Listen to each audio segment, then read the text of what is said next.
Hello बच्चों, let's read the question. True or false? The quantity of uranium 235 less than the critical mass supports a chain reaction. In this question, the key concept is critical mass.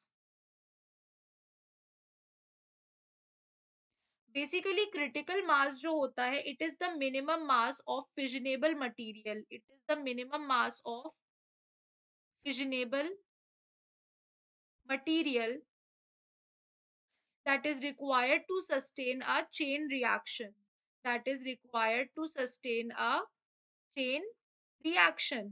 So basically जो quantity है uranium 235 की is less than the critical mass cannot support a chain reaction, ये इसको support नहीं कर सकता है, cannot support a chain reaction if the mass uranium 235 is less than the critical mass, the chain reaction will be non-sustainable. क्यों?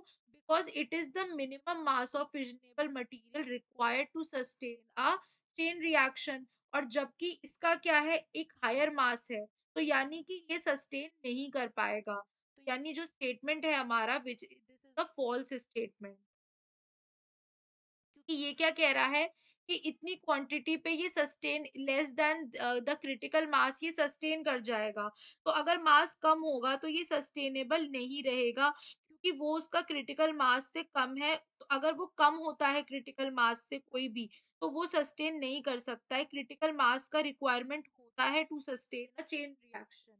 Hope you guys understand. Thank you.